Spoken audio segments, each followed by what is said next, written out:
Job chapter 27, Job's final word to his friends. And Job continued his discourse. As surely as God lives, who has denied me justice, the Almighty who has made my life bitter, as long as I have life within me, the breath of God in my nostrils, my lips will not say anything wicked, and my tongue will not utter lies. I will never admit you are in the right. Till I die, I will not deny my integrity. I will maintain my innocence and never let go of it. My conscience will not reproach me as long as I live. May my enemy be like the wicked, my adversary like the unjust. For what hope have the godless when they are cut off, when God takes away their life? Does God listen to their cry when distress comes upon them? Will they find delight in the Almighty? Will they call on God at all times? I will teach you about the power of God, the ways of the Almighty I will not conceal. You have all seen this yourselves. Why then this meaningless talk? Here is the fate God allots to the wicked, the heritage a ruthless man receives from the Almighty. However many his children, their fate is the sword. His offspring will never have enough to eat. The plague will bury those who survive him, and their widows will not weep for them. Though he heaps up silver like dust and clothes like piles of clay. What he lays up, the righteous will wear, and the innocent will divide his silver. The house he builds is like a moth's cocoon, like a hut made by a watchman. He lies down wealthy, but will do so no more. When he opens his eyes, all is gone. Terrors overtake him like a flood. A tempest snatches him away in the night. The east wind carries him off, and he is gone. It sweeps him out of his place. It hurls itself against him without mercy as he flees headlong from his power. It claps its hands in derision and hisses him out of his place.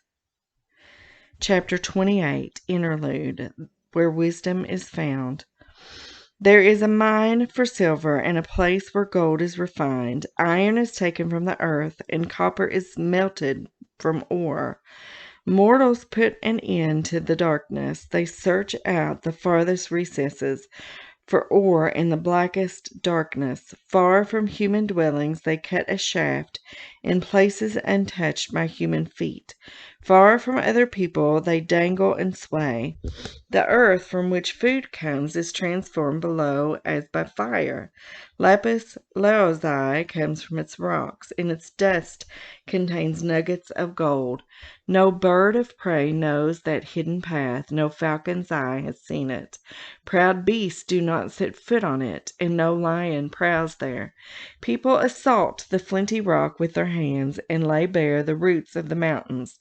They tunnel through the rock, their eyes see all its treasures.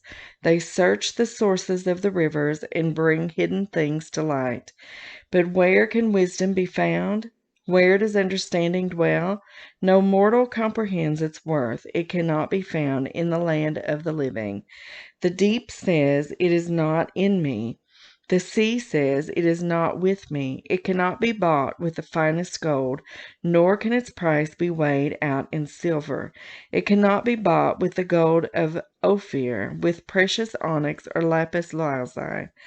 Neither gold nor crystal can compare with it, nor can it be had for jewels of gold. Coral and jasper are not worthy of mention. The price of wisdom is beyond rubies. The topaz of Cush cannot compare with it. It cannot be bought with pure gold. Where then does wisdom come from? Where does understanding dwell? It is hidden from the eyes of every living thing, concealed even from the birds in the sky. Destruction and death say, only a rumor of it has reached our ears. God understands the way to it, and he alone knows where it dwells, for he views the ends of the earth and sees everything under the heavens. When he established the force of the wind and measured out the waters, when he made a decree for the rain and a path for the thunderstorm, then he looked at wisdom and appraised it. He confirmed it and tested it. And he said to the human race, the fear of the Lord, that is wisdom, and to shun evil is understanding.